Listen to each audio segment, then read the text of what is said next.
Validation is dollars exchanging hands. I can go talk to 50 of my friends and be like, what do you think about this idea? And everyone's like, they don't want to offend you. They're like, oh, that's a great idea. 100%. And so I was like, no. None of that is real validation. We had 47 no's straight before our first yes as an example. Like, it was a lot of like, no. And then by the end of the journey, it was like, hey, I'll wire you the money without meeting you. It's like, I have heard through the grapevine that you have a term sheet or multiple term sheets. I've heard sort of what you're doing. Where do I wire the money?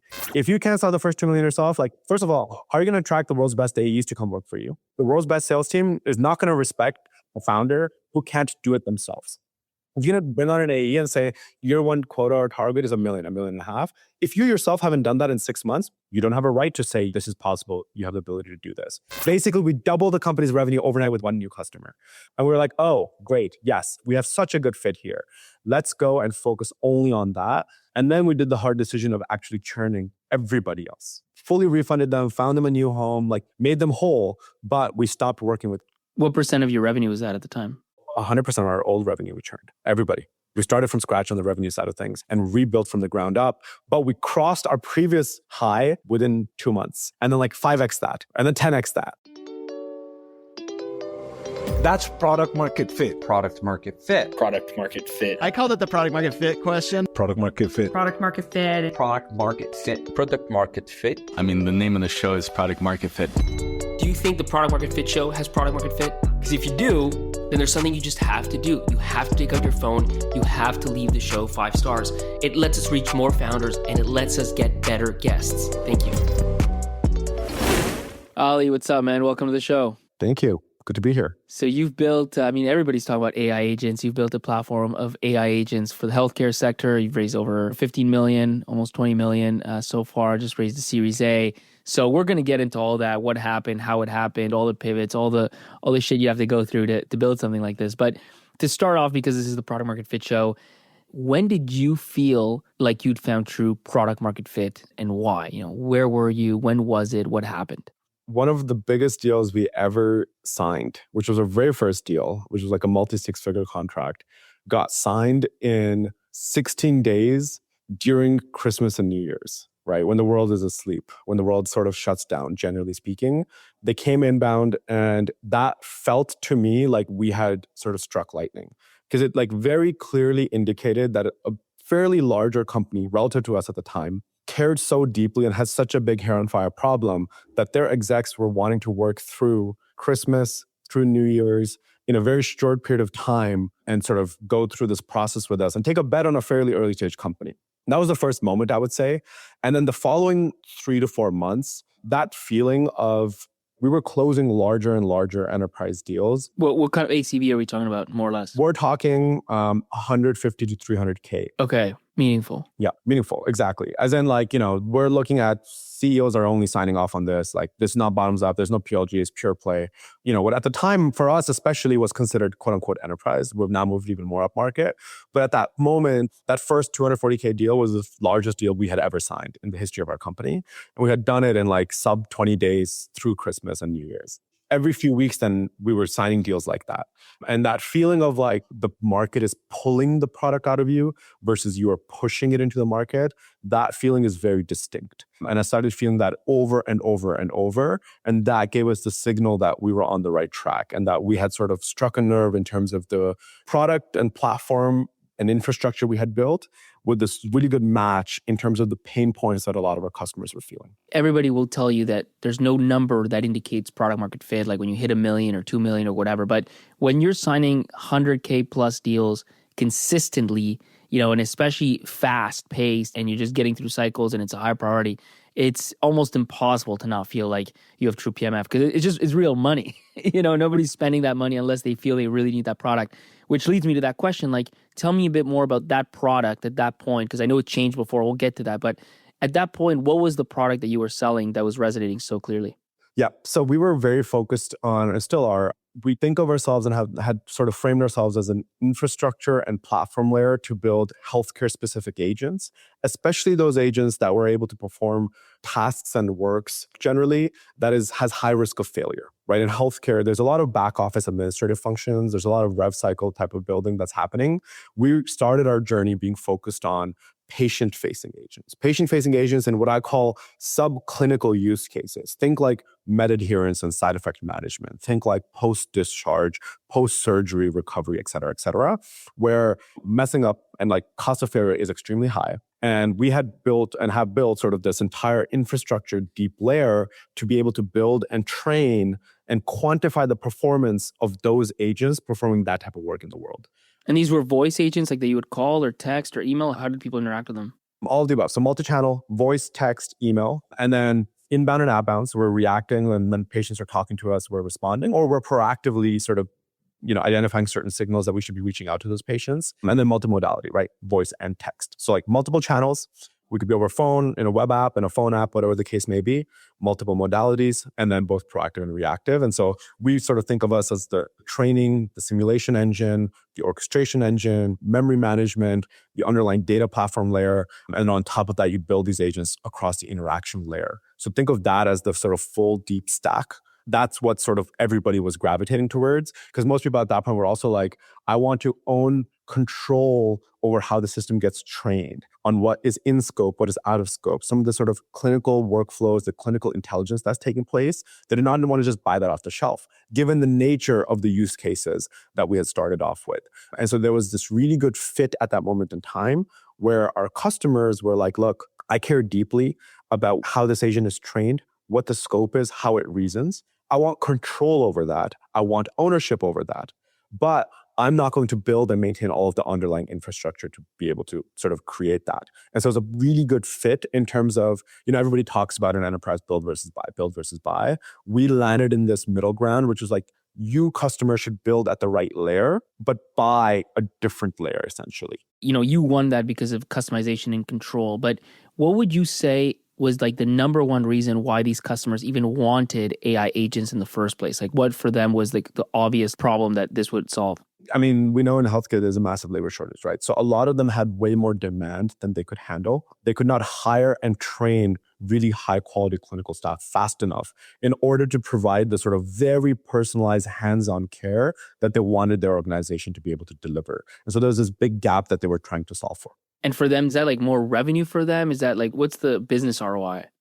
It ends up being better clinical outcomes for them. So a lot of value-based care organizations want to be able to drive and deliver and prove some of those things. It ends up being more revenue for certain organizations or preventing revenue leakage in some cases. That's sort of where a lot of folks are focused on. Or it ends up being more revenue in the form of being able to handle, 2x the volume of patients without 2x the volume of staff, right? Like, as we know, a lot of these organizations are very labor heavy, labor constrained, and like ops heavy. And so they're saying, okay, can I increase the demand side without having to go and find, which what we know is really hard to do so, really high quality clinical staff that is trained up. And when was this? You mentioned it was like December. What year? So December, January of last year, basically. 24, 25. Okay. And when did you start Amigo AI? The January prior. So this is 12 months into our first round of sort of fundraising and capital. So tell me about the origin story. Now that we know that moment when things started to finally click, there was a year before that where presumably it wasn't clicking yet, right? But maybe just start with that, like just a little bit of not maybe your full background, but right before you started Amigo, what were you doing and why did you decide to start this business in the first place? Yeah. So I started my career at Google, spent time there, and then went to a company called Upwork. I was at the internal incubator there, building sort of net new 0 to 1 product surface areas, sort of like new bets for the business, new ventures. And obviously a lot of the focus Upwork, like world's largest labor marketplace, we started thinking through what does it mean to be able to deliver high quality sort of knowledge work through the form of agents, right? So a lot of my sort of thesis and initial thinking was in that space. I left to start Amigo, which initially the thesis was similar in the sense of, is there really high value labor or knowledge work that is super expensive, super hard to find, supply constrained, that we can build and train these agents for that can then go deliver that quality of work, right? So it wasn't healthcare only in the beginning. That was the more generalized thesis. That was the wave. I mean, end of 22 is ChatGPT, 23 is people figuring out what AI really is, and 24 is when the wave was actually just starting, I would say, for AI agents. Is that what drove you to say, I got to get in on this wave, I got to do something with AI agents, it's too big to ignore? For me, it was a month after ChatGPT came out, I started raising the alarm bells saying, hey, what happens to a company like Upwork that is very labor heavy, right? That is a labor market. That was all I was doing all day long, was thinking about that problem space, right? And so Feb of 23 is when I actually quit my job. It's very interesting. Like you're literally at the place where it's probably most vulnerable because it's that extra work that you don't need to hire a full-time person for. You're like, throw it to Upwork, throw it to Fiverr, throw it to these places that just get it. It's the first to go. Exactly. So I started seeing the writing on the wall. Like within the month that ChatGPT came out, you can imagine like at the early on, there were companies like Jasper that were doing copywriting. If you remember, that was like the very first sort of like application layer hot AI startup that raised a bunch of capital. And you could then start saying, okay, well, that's like copywriting as a category, right? And I was like looking at Upwork's like sort of labor marketplace. I'm like, okay, copywriting, a lot of work is like software engineering, coding work. A lot of work is design work. A lot of work is, there's a lot of consulting happening and so on and so forth. And so I just started saying, okay, like each of these categories is going to get picked off one by one or the next 5-year window, let's say. And so it was very, very clear and obvious, at least to me at the time, because it's November 22, right? ChatGPT comes out. Feb 23, I quit my job and I was like, I'm going to go build a company in this space. It was very obvious at that point. And so then I spent the remainder of 23 basically formulating, talking to a lot of organizations, understanding how they're thinking about at the enterprise level, how the technology changes, how they complete work, how they do work on a daily basis. And so zigged and zagged in the early days and found my way to this concept of, okay, we're going to go and create these agents, this platform to allow anyone, solopreneurs included, right? I.e. like those who are doing on Upwork, for example, or other marketplaces like Upwork, like Fiverr, who are like going and trading their time for money that are services heavy. That's where the initial thesis was. Can we take somebody who's delivering a services heavy type of product or value? Can we allow them to train an agent that they have a lot of control over, where the cost of failure is high, they care a lot about their brand, their reputation, and can we allow them to deliver that same value but at a much lower price point and increase accessibility on the demand side? So that was sort of the obvious problem that I set out to start. And then raised money in Jan 24 off that and started horizontally, right?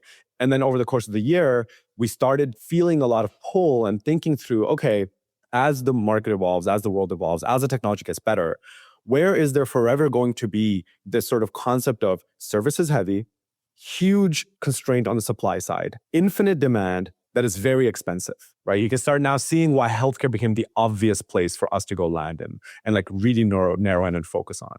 I also had a lot of personal experience in the space. I have 4 sisters. They're all in healthcare.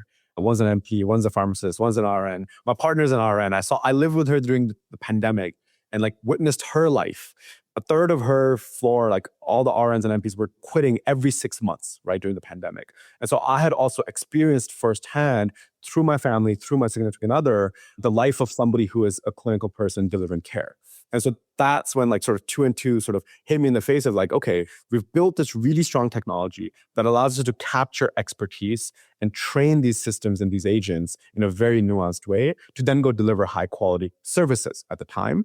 Let's go and focus in on healthcare only. And that's when we then felt what I was describing of like December 24, January 25 of, oh, we've hit the spark. Like such a good fit in terms of the market that we were in that we started focusing on, where then the rest is sort of history. Perfect. And we're going to go through, we're going to talk use communities to get your first million in ARR past that. So we're going to talk about that. We're going to talk actually about how you raise that first round. You did 100 pitches in 10 days. But before we get to that, I want to zoom in on that. You skimmed over this part and I get why you would do that. From February 23 until you find this first idea, right, in January 24, we call that research mode. This is like before you're actually in startup mode, you're building anything, you're doing even the MVP stuff, you're literally just researching. I've done it. It is painful. It's painful for a founder to be there because like you want to start a business. That's why you quit. You want to build something. You want to sell something and you're like doing research and and people ask you, hey, what are you up to? And you're like, I don't really know. Yeah. Tell me more about those 9 months. Maybe what did you do? Does any conversations come to mind? Anything you remember from that? Because it's critical to do that right. Yes, you'll pivot, but where you start matters, right? You started broad and then you honed it in. If you'd started somewhere else, it's hard to imagine that you would end up with the Amigo you have today. Yeah, those are the insane days of just me by myself as a solo founder who, and I'm come from a non-technical background. So I was in growth and marketing and product. And so because I wasn't in engineering, I was like, okay, great. Like what's the real skill set that I should have is like being able to sell, right? Like navigate the market, understand demand, and being able to sell. And at the time, if you think back to, there's no Khok code, there's no Lovable, there's no coding agents, there's no like ability to prompt your way into a prototype. This was like old school stuff, right? And so my entire thesis early on was true validation of demand of an idea is dollars exchanging hands. This was like a very, very specific intentional thing I did. I can go talk to 50 of my friends, like, what do you think about this idea? And everyone's like, they don't want to offend you. They're like, oh, that's a great idea. 100%. And so I was like, no. None of that is real validation. Validation is dollars exchanging hands. So I was very anchored on when somebody pays me for something, I know that this is a real problem that they have that they're willing to pay for, right? Seems very obvious and simple, but I know a lot of like early stage founders, even friends of mine, get stuck in the trap of like, this makes sense to me, so let's just go build it. Or like I talked to 7 people and they said this is a good idea, so it must be a good idea. It's because psychologically you just, and I know exactly what you're talking, you want to go. You don't want to like, you want to let's go, let's sell, let's build, like let's get started. And slowing down, the problem is if you do that and you get it wrong, you will spend years pushing a boulder up a hill because you never really got to the moment that you're about to talk about. But yes, it's extremely common. Exactly. So I'll just tell you the full journey basically. I left and like I had this concept of, okay, agents, quote unquote, that are going to deliver some sort of service, but like where do we start, right? Because like again, I come from a background of like Upwork, so horizontal. What category should I begin? Is it copywriting? Is that too late? Is it like Jasper's already won that? What is next on the docket? I started by just going to a lot of my smart friends and being like, what are you using ChatGPT for? Very classic, right? To get a sense of like what are interesting use cases that seem very odd at first, right? Because I'm like, it's so early on. I don't want to just and everyone was like, yeah, copywriting. I'm like, okay, cool. What else? And I had a couple of people tell me that they were using it for coaching, like personal coaching, leadership coaching, personal development, health coaching. They were using it for motivation, et cetera, et cetera. And I was like, oh, interesting. Weird, but interesting. Okay, let me pull on that thread a little bit. That became a huge category, by the way. Interesting. And I was like, oh, okay. And so then I was like, so who is delivering that service today, right? What humans are delivering that pain point?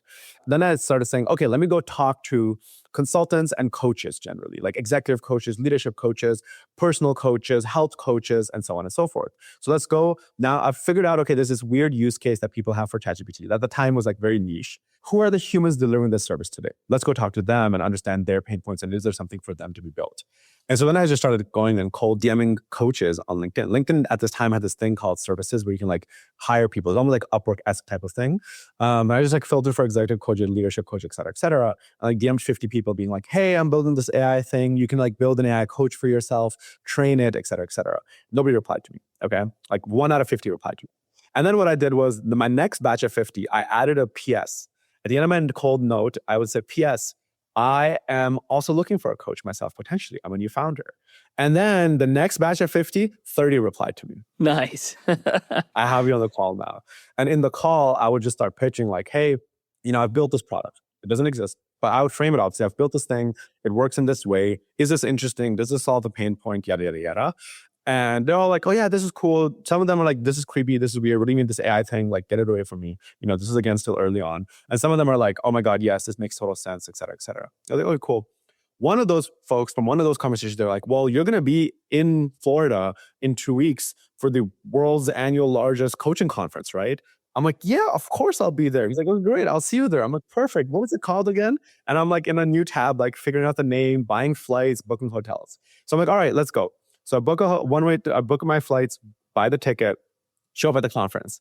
And at the conference, it's all coaches. And they're all much older than me. And they're all looking at me at every table like, who are you? You're pretty young. Are you even a coach? What are you doing here?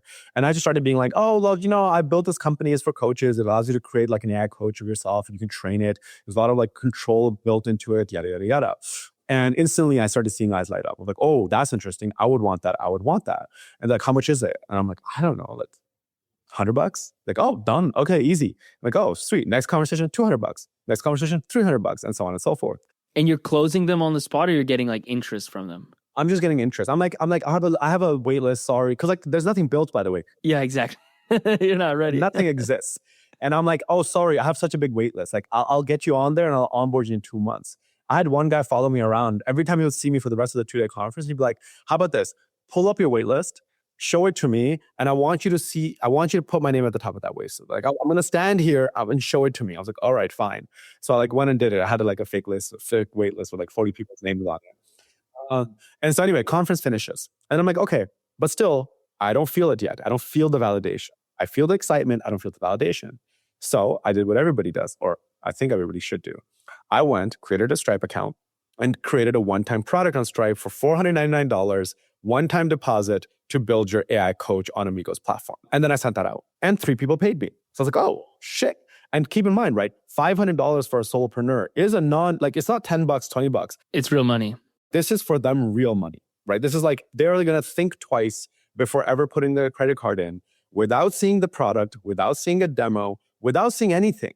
Just physically me being there and having a quick 20-minute conversation turns into a Stripe link from a stranger in which they put in their credit card and pay me $500, each of them. That then I felt like, okay, I have something here. This is real now. I did the same thing in parallel with a larger enterprise-y coaching organization that was like, hey, we want to like build an AI coach. We don't have the technology. We don't have the engineering infrastructure. I was like, oh, don't worry. You can white label my AI coach. I got you. And then they were like, all right, cool. Can we see a demo? I was like, yes, of course. And then I went, and to what degree I want to say this, I don't know. I fully faked it, okay? Like I went and I had basically somebody, an engineer, go like create like a local single system prompt that I sent him the single system prompt. I said, record your screen and like put in these in back and forth coaching conversation about dealing with a conflict with a colleague. Then I went to YouTube, grabbed the voice clip of the head coach at this organization, went to 11 Labs, cloned her voice, put in each of the snippets that's from the video stream one by one, went to Sony Vegas Pro, stitched it all together and sent it over as a demo. You can be jaded about it, but the reality is now you can 100% do it. And by the time these people wanted it, you probably could have done it, right? So it's like, Exactly. How do you just get your way to them seeing what you already see? Exactly right. Now you could do this in literally 2 minutes, but I was like stitching it together in like 6 hours with this manual process, sent it over to them, then went to their leadership team to present and be like, hey, here's what we do. Here's who we are. And the person whose voice I had cloned was like in love. She was like jaw dropped. She's like, this is the craziest thing I've ever seen. When I played the demo and I heard my voice, I was like, oh my goodness, this is the future. And I was like, all right, cool. They're cool. We want to do a pilot with one of these large organizations, like a very large Fortune 100 organization. I was like, oh, okay, great. Sounds good. And they're like, we'll pay you, $1,000 for the pilot, and then we'll do sort of like a rev share model. And I was like, $1,000? No, like you're a larger organization. How about, and I just like, you pay me $20,000 for a 3-month pilot. And they're like, 20,000? No, you're too unproven, yada, yada, yada. But we'll pay you 10,000. There you go. Done. Here's the wiring information. And they wired me 10 grand the next day. So now I had basically a quote unquote enterprise contract that was like, we'll buy 1,000 seats at X dollar value, yada, yada, yada, yada, which is like worth 7 figures at full scale. I've got a $10,000 deposit for a pilot, and I've got 4 solopreneurs who have paid me $500 each. So I've got $12,000 in revenue.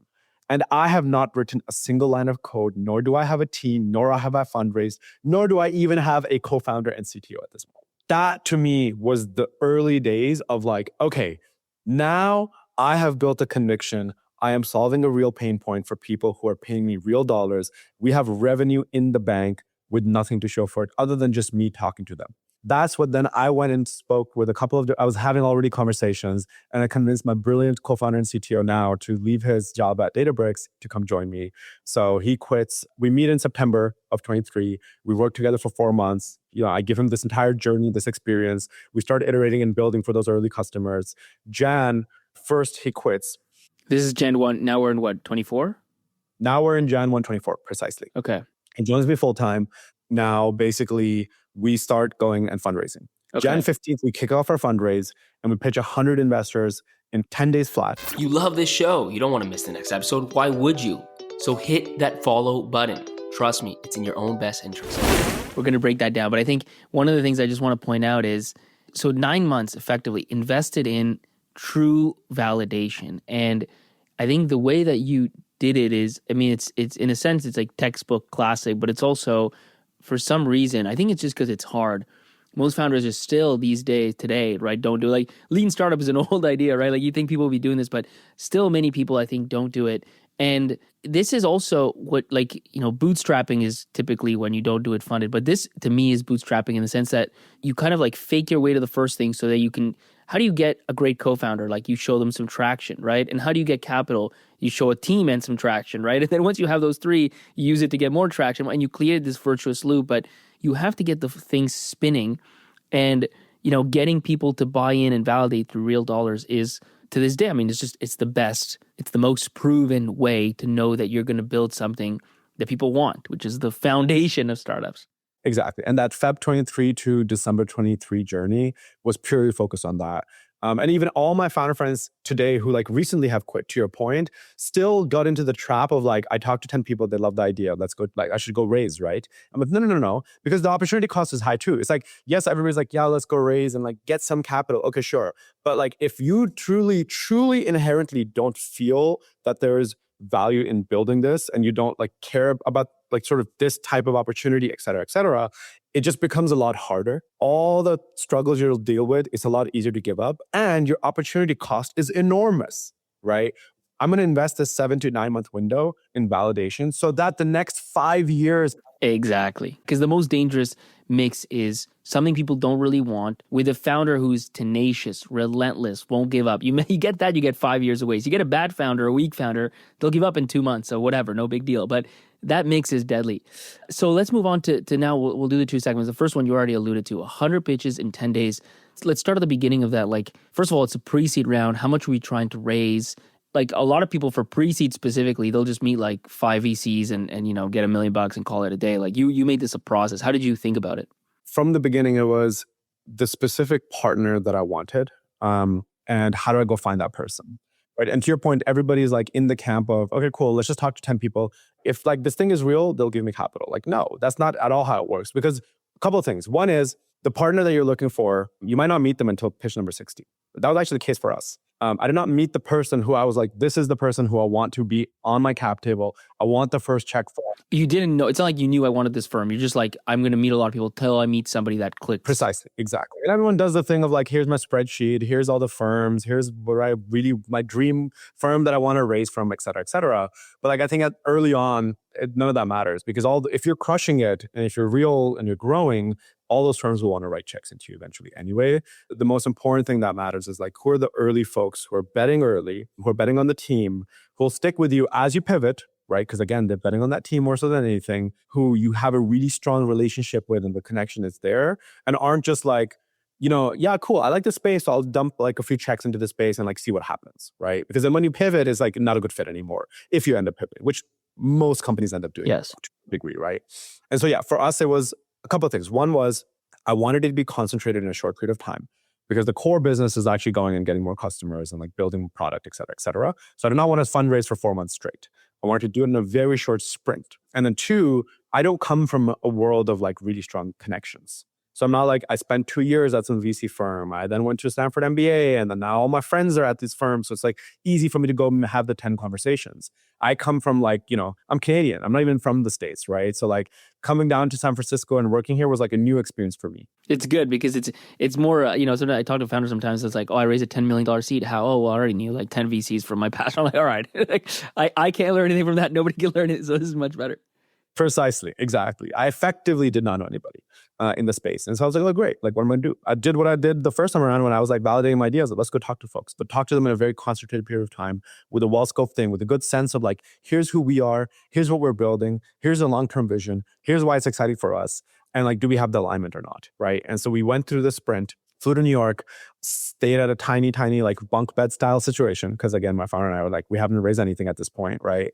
And basically just spent 9 a.m. to 5 p.m. pitching, 5 p.m. to midnight building. So like we'd like continuously would take the day's feedback and learnings of like, what are interesting demos to showcase some of what we're saying, right? John, my CTO, would basically like start building after dinner. I would pitch all day and we'd talk essentially. It was like, 14, 16 hour days with no sleep. And we just went through the cycle for 2-3 weeks straight. At the end of which, we then went and got multiple term sheets, ended up with a partner that we really, really wanted, our top choice partner. We got a really good fit with them and then started. And then once we closed that round, we ended up then like everything that said and done, legal, all that good stuff. The round closed 5 days before my 1-year anniversary of quitting my job.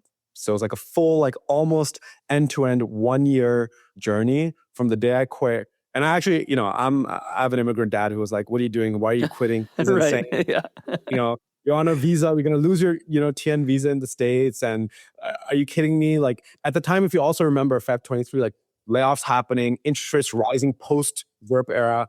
It was like a very chaotic world. Even my 2 previous managers were like, are you insane? This is the worst time to quit. What are you doing? And I was like, no, I'll figure it out. Don't worry. What's the worst case? In a year, I'll go back and try to get another job. Like, okay, no big deal, but I want to take this swing right now. And so I told my dad, I was like, give me a year. If in 1 year, I can't figure it out, I'll think about what's next. Am I in the wrong space? Am I like cut out for this?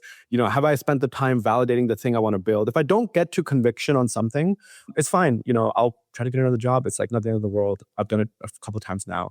And so that like 5 days before the 1 year is an important milestone for that reason, because I had mentally given myself a year to like ideate and come to conviction. And I already had some initial signals based on my previous roles. But yeah, when the wire hit for that first pre-seed 5 days before the 1 year, I went on a walk with my immigrant dad, and I was like, look, it's real now. It's crazy how the power of deadlines. Tell me, we'll go through a few kind of deeper questions on the fundraise process. The first one is the hardest part I find of trying to run a tight process is, in the first place, just getting the meetings, right? It's easy enough. Obviously, you go online, you find a bunch of firms. Today, you ask Claude, it'll spit out 150 names. That's the easy part, is building the list. Did you go cold? Did you get intros? Like, you weren't really well networked. How did you do those initial reach outs to whatever, 100 firms or however many it was? I would say it was 80% through warm connections. And so, yes, I personally didn't have the network, but I had built enough of a friend group, a network, a professional network where I could ask, and I had built enough trust and credibility with those folks who were then willing to make interest for us. And how did you do that specifically? Did you just go out and be like, hey, who do you know that you can introduce me to? Or did you do the work of saying like, I see you're connected on LinkedIn with XYZ firm. Can you make the intro? It was a lot more of like, here's the people that I want to go meet. Who is connected to those people that I know, either through first or second degree connection. And then, doing all the hard work of creating the blurb for them, forwardable emails, yada, yada, yada, having a spreadsheet, mapping things out. Like tactically, of course, that's just baseline, right? We did all that good stuff and then used a lot of sort of like, can I get in front of somebody? Again, I don't personally know them, but part of it is this, right? It's just, as a founder CEO, you're selling. That's your only job. You're selling to candidates to come join you. You're selling to investors to believe in your vision. You're selling to customers. And so part of that is like finding the right way into those conversations where you come into them with some level of trust and credibility built up, right? And so I found that doing it this way was much better than cold outbounding. I'm a big believer that especially these early rounds, but potentially all fundraising rounds, are fundamentally about FOMO. Like that is just the number one driver of getting a round done fast, on good terms, and ideally with people that you like and believe in. Whether you build relationships before or not, you still need FOMO to just get that deal done quickly. And if you come in cold, it's just going to be hard to get the response rates you want, get the attention level. Even if they respond, maybe it's in 3 days, maybe they put you out in 2 weeks, you're not prioritized. Whereas if you come in warm, and ideally in a perfect world, the person making the intro is saying, not just, hey, here's somebody raising, but like, hey, I know Ali, he's a really solid founder, you should really meet him. They're putting that social cred behind you. It's just way easier to kind of build momentum and get 100 meetings in a week or two versus in a, stretched out over 2 months. Yep, exactly. The FOMO thing is real, by the way. The second we had our first term sheet, everything else fell into place. Like many people came. The craziest thing I'll say is I had people investors, cold DM me on LinkedIn saying, hey, I heard you got a term sheet. I will also contribute 150K. This is for your pre-seed round. This is not for my pre-seed round. This is the power of FOMO. Like, I just want to point that out. You are, at this point, an unproven founder. You have basically no traction, and VCs are DMing you, like, please let me into your round. And they're saying, I don't even need to meet you, by the way. It's like, I have heard through the grapevine that you have a term sheet or multiple term sheets. And, I've heard sort of what you're doing. Just, I don't need to see your debt. I don't where do I wire the money? It was insane to me. Somebody who was like, at the beginning of the fundraise, like, I don't really know anybody that well. Like, how am I going to be able to do this? We had 47 no's straight before our first yes, as an example. Like, it was a lot of like, no, no, no, no, no. And then by the end of the journey, it was like, hey, I'll wire you the money without meeting you. 180, yeah. Like, wait, where were you 2 weeks ago? What has possibly changed in the 2 weeks? Nothing other than, to your point, FOMO. Well, I just to kind of give some of the perspective of what's happening here, because it's easy to just read this and say, wow, VCs are pretty dumb, like lemmings, and there is maybe some truth to that. But what's happening, behind the scenes is, as a VC, not getting into the thing that becomes huge is so much costlier than losing the 150K that you would have put in, than that going to zero, because you really need these outliers. And at pre-seed, frankly, there's just not that much, every pre-seed has no revenue. And so you don't have that many signals that you can You can't DCF it and make your own first principles analysis. It's not that easy. So for better or worse, when something gets hot, that becomes a signal in of itself. And all of a sudden it becomes, well, if other people like it, maybe it is really good. And then you kick that FOMO in where it's like, shit, if I don't put in 100K and I miss on it, and it becomes a huge thing, I've lost out on so much money, and you get that kind of FOMO tailwind, right? So the other thing I wanted to ask actually about was, because we've talked a lot about fundraising with many different founders that come, obviously process is always the thing, FOMO is the thing, but what, as you go and you have these 100 conversations, and you mentioned 47 no's, I'm sure you iterated and changed it over time.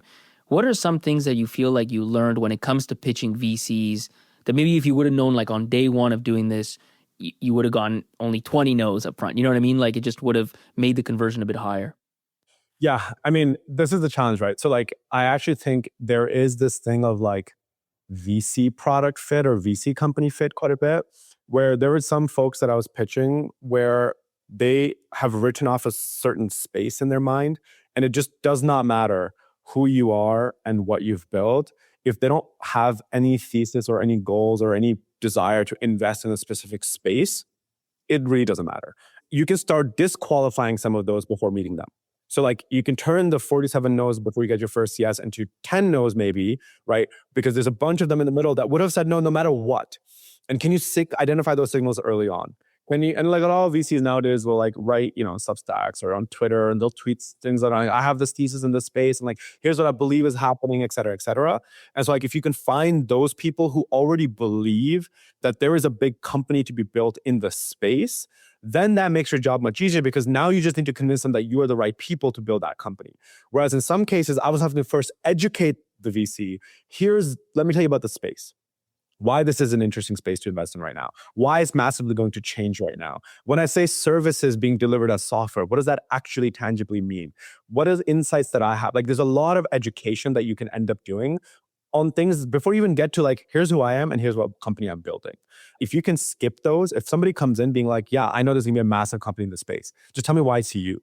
A very different conversation. So there's sort of this like fit thesis piece that I think a lot of people, or at least early on in the first time I had fundraise, I was not doing at all. After that, I started doing a lot more, and it just made our life a lot easier as well. Perfect. So that's the fundraising kind of segment. And then the other thing we were going to talk about was you got your first $1 million in revenue through communities. Tell me about that entire, like the thinking behind the strategy, and then we'll get into the tactics of how you build communities and make that kind of drive sales for you. Yep. So once we sort of narrowed in our focus and realized sort of we want to go all in on healthcare specifically, where there's a lot of opportunity, my co-founder and I care a lot about the space. And so we're like, okay, let's go do this. But again, the challenge we had was we don't come from a healthcare background, right? And so we're not like ex-MDs who spent 5 years at Cityblock as an example, or One Medical, or whatever the case may be, to then say, look, we already have such a strong network of other healthcare operators, founders, C-suite execs at hospitals, et cetera, that we could just go sell to them. And so what I then ended up doing was I basically joined a couple of healthcare-centric communities with the goal of saying, hey, I'm here as a newer healthcare founder to learn about the space, everything I can. And I have a thesis and a vision, and I am building a company. I'll be upfront and transparent with you on that front. But I want to understand and hear from you what I'm building. Does this make sense for you or not? Sort of what I did with coaches early on, but through specific communities this time around. And oftentimes then those conversations then would say, wait a second, I'm a founder of a healthcare startup, or I'm working at this health system, whatever the case may be. What you're describing, like, we have a need for it. And so then it was almost like I wasn't being very salesy or pitching them buy this product. I was saying, I'm newer to this space. Here's my current thesis. Help me formulate and like see, are there blind spots in my vision? That then would translate into, actually, I have need for your product. Are you ready for me to buy? And then that's where we got our first $1 million of revenue. And that's also not the signal of like, everyone else is like, you're pushing a boulder up a hill. Eventually the market starts pulling it from you, right? Like, I could feel the market pulling the product because I didn't need to be salesy to get to our first $1 million. Folks were like, I need that thing. How do I sign up? Where do I sign up? How much does it cost? The conversations went in that direction from them asking it versus me forcing it. So maybe give me like an example, let's say, of, because I think building through communities, I hear a lot of founders talk about it, and I think very few founders actually do it properly, like make it work for them. Tell me maybe an example of like a community that you saw, like how you actually penetrated, how you post consistently, right, in order to drive traffic. It's easy enough to go on Reddit, find a forum and like make a post, but that's one post, right? Like, how do you make this something that you can do recurringly and then get $1 million in revenue versus just like one or two customers? Yeah, we focused on like paid communities. So we did not do something like, and I don't mean like Reddit or subreddits, etc. I mean like closed paid Slack channel communities or things like that. Mainly because we found that if you're paying to be part of this community, there's like a higher bar to cross to join. And people will also be more responsive and active if they're actively paying for it, right? And like the first community I joined was like $20 a month subscription. And this is a community of who, for example? This of just healthcare operators. It's like very specific to the audience that I was going. And you just search like healthcare communities, whatever. You just look through them, start finding them, or you ask people in the space what's really good. We asked people, exactly. Like at the end of the knew, and I was like, "What are you part of any communities? What newsletters do you read? What media do you consume?" Right? Because I'm like, where do my people hang out? That's basically what I'm trying to understand. And I came across a community that was like $20 a month, paid community.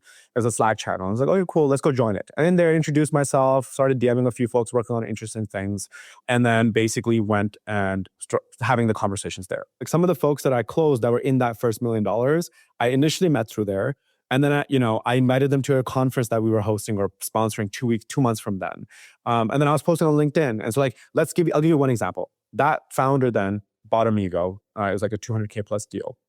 And again, we didn't even go at it as like, hey, buy my thing. It was purely like, you're building something cool, we're building something cool. Let's chat founder to founder. Because they're building what? They're building their practices when you say they're building something cool? They're building practices or like consumer-facing digital health companies. Got you. And so I was like, okay.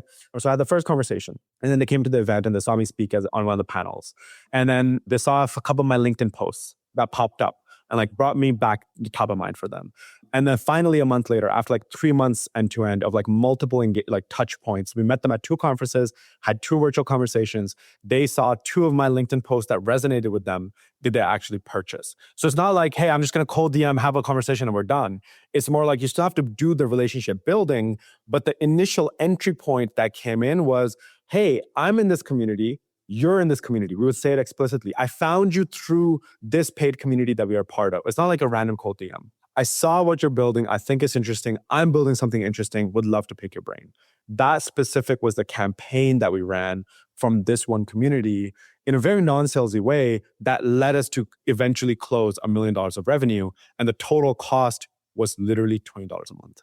This is what all the, like, whether it's the community or the events, any of these things are just a way to help them filter out, right? Like if you run a cold email outbound campaign, of which you can do, and I just had like a founder on here, that's how he got his first million, but it was 500,000 emails for 1% response. I mean, that's what and so if you have unlimited, like if you're a horizontal product, and in this case, it was like customer success, right? It's like, okay, you can run that, you can do that. But if you have any sort of verticalization, you just can't afford to have only a 1% conversion because you'll run out. So how do you get it to 10%? And the way you get it to 10% is, if you think about it on the receiving side, is you have to make yourself jump out somehow. You've got to just be like, oh, it's not just another cold thing. There's some sort of filtering.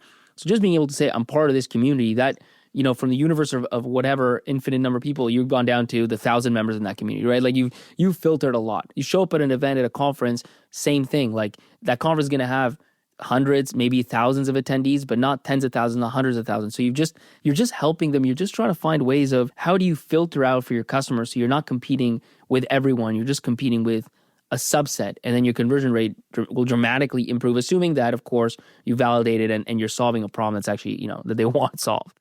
Exactly. Like when we did to give you an idea of scale and numbers, right? This community has like 2,000 people in it. When we filtered down to the folks who we actually wanted to speak to, it was like 200. That's it. It was tiny. It was a tiny group of people. And so like our conversion rate could not be like 1%, right? Like it needed to be much higher, but it was able to be much higher because it was so targeted, so focused and things like that. And nowadays everyone's like, like AI SDRing basically, right? And like you can't really do that at scale in enterprise land where relationship building is so important. Especially you can't do it when you have no brand, no credibility. Like, you're just finding your first set of customers to make a bet on you. It just needs to be done in a very thoughtful, intentional way. And it has to be done by founder and CEO. Like I've told also everybody I've spoken with, you should sell the first million. In my case, I sold the first 2 million myself personally. If you can't sell the first 2 million yourself, like, first of all, how are you going to attract the world's best AEs to come work for you? right? The world's best sales team is not going to respect a founder who can't do it themselves. If you're going to bring on an AE and say, year one quota or target is $1 million, $1.5 million. If you yourself haven't done that in 6 months, you don't have a right to say this is possible. You have the ability to do this. It's very different when founder CEO does it. And it's very important that founder CEO does the first X million themselves before then building out a team. Because also you lose all the learnings, what resonates, what doesn't resonate. Like those first batch of conversations that result in the first $1 million of revenue is the foundation on which you set your vision, your story, your product roadmap, the way your narrative, your entire GTM engine, the people you hire to sell, everything comes off of that. So it just becomes so critical beyond just like, yo, look, I've got $1 million in revenue. It's like, no. I've built the foundation to get to 10, which will then get me to 100, which will then get me to billion. It's all systems building, right? Plus, it's a place in like, the head of sales is the first one to go, and it's the most turned over position. Like, it's the one place you need to be able to say, I know this person's not doing it right because I've done it, versus always being guessing. And then it's just you wasting months and quarters, and you don't know, is it the product, is it the marketing, is it the sales? You just have no idea because you haven't sold that million yourselves. Precisely. One thing that we didn't touch on is we talked about at the beginning, you were kind of horizontal play. By product market fit, you were focused on, the healthcare, and we mentioned pivots, right? Tell me a little bit, because I know that there was a big kind of pivot moment. Tell me about maybe the before, during, and after of that story. Yeah. So it was a couple of things that caused us to do this. And this is the other thing is like, is this even a pivot or is it a narrowing of focus? It was slightly different, right? Like pivot, you could say like the Slack story of like, oh, we were trying to build a video game and then we're like, hey, that's the big pivot. This is like a small within pivot. Yeah. This is like the core thesis of, hey, we can build AI systems that capture really good expertise that can go and deliver service heavy workflows in the form of software with a high degree of quality. That thesis foundationally stayed. Initially, we were serving both solopreneurs, SMB, and enterprise, right? So we're like serving a very different set of customers. And then we were layering on a second layer of complexity, which was really doing leadership exec coaching. We were doing consultants, marketers. We were doing a little bit of health stuff. So it's just like all over the place. And so we then said, okay, a couple of things happened. One was I saw the path actually to 10 million of ARR in that old world. I stopped seeing the path to a billion run rate. And so it was like, I felt like we were climbing a hill and the top of that hill wasn't the end state we wanted to land in. And we were like still a baby of a company. So like we could have kept going. It was work. It's not like it stopped working. You were doing how much in revenue, more or less? We were doing just under 300K of revenue. Okay. But like solopreneur, like, ACVs are 5-10K, right? And so we were just like servicing that archetype of customer, generally speaking. And we're like at a few 100K. We had raised our seed round. And we're like, okay, cool. Let's go get to 2, 3 and raise an A, and then we'll try to get to 10 and so on and so forth. But again, going back to like, if my co-founder and I lose the conviction that this is a 10, 50, $100 billion outcome, we need to instantly change direction. Even if there's still a lot of room to go, right? Even if like we're at the beginning of a hill, it's still a hill. As soon as you see that end state being 10 to 15 million of revenue, not 500 million or a billion of run rate, then now it's opportunity cost. Now we're wasting everybody's time. We're wasting our time. We're selling a story to the world. We're sharing a story to the world that we no longer believe in, right? And so that obviously was like a very big moment. The other thing we started realizing also was we had just built a more enterprise-grade platform that a lot of our earlier customers were only taking advantage of 10 to 20% of the actual machinery we had built. It almost felt like at some point we started selling a tank to somebody who wanted a bicycle. And we're like, why don't we just point our machine to people who want to buy a tank? Like essentially exactly what we have actually built. And so that's sort of where we were sitting was we looked at our customer base. We're like, this tiny sliver actually is the future of the company. And we can build a large business here that is like interesting, that we care a lot about, that we personally have a lot of deep conviction in, that a lot of our team members have a lot of deep conviction in, that we have personally seen the pain points consistently around. But the core thesis is also consistent. It's not like we're full 180ing. The core thesis of services heavy, supply constrained, high quality is important, high risk of failure. Like, let's go build AI systems or agents. None of that. Was there a customer or conversation in healthcare that you saw that was like telling you that was the one and not the others? Yes, a lot of health coaches started coming to us. And then that customer that, bought us during that Christmas break. That 10K enterprise, yeah. that was a $240K deal, essentially. The first that it was like basically we doubled the company's revenue overnight with one new customer. And we were like, oh, great. Yes. They see the long-term, we have such a good fit here. Let's go and focus only on that. And then we did the hard decision of actually churning everybody else. Fully refunded them, found them a new home, made them whole, but we stopped working with. What percent of your revenue was that at the time? 100% of our old revenue we churned. Everybody. We started from scratch on the revenue side of things and rebuilt from the ground up. But we crossed our previous high within 2 months. And then 5x that. And then 10x that. And so we started, the bet that we had made, the hard decision worked out very quickly. And again, that's when I started feeling the pull from the market, was when we narrowed the focus and went to enterprise. Was that hard to sell, you and your co-founder to align it? Was it hard to sell to investors? What was the hardest part of having to churn out? Today you're like, well, it's $200K in revenue, whatever. But at the time, it was 100% of your revenue or 80%. It's, it didn't come easily. I'm really, really fortunate that it was not hard with my co-founder. We were very aligned very quickly. We were just in sync instantly. We did not even have to debate too much or argue too much about this decision. We were very quickly yeah, this makes a lot of sense. And we were very open with our team as well. We were very open and very transparent with our team around, here's what we are thinking right now. Here's what's working. Here's what's not. We actually did a 45-day sprint to make a decision on a pivot. We did it very openly. And we, again, fortunately have a really strong founding team who all believed in us as leaders and understood the nuances and the pros and cons and how we're thinking about things. And investors, again, we were lucky because they were just we bet on you two. That's the whole reason why we bet on this company, is we bet on you two. So if you truly believe this and we understand the logic and how we're thinking through this, we're in. So it was not actually quite hard to do this, which was the very, very fortunate part, I think, for me. We'll end it there. I'll just ask one last question we always end on. What would be your number one piece of advice for a founder that's kind of in the pre-seed, seed stage, finding product market fit?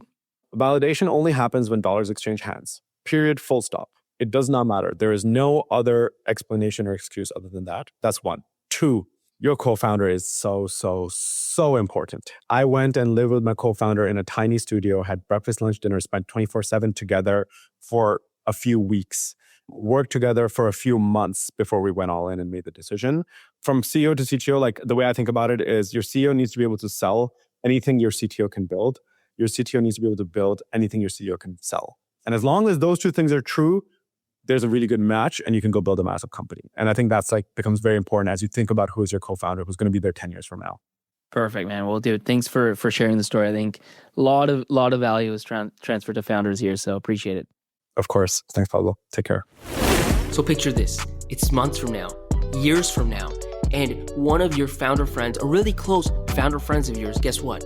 Their startup went bankrupt. And it turns out, if you had just shared the product market fit show with them, they would have learned everything they needed to find product market fit and to create a huge success. But instead, their startup has completely failed. You have blood on your hands. Don't let that happen. You don't want to live like that. It is terrible. So do what you need to do. Tell them about the show. Send it to them. Put it on WhatsApp. Put it on Slack. Put it where you need to put it. Just make sure they know about it and they check it out.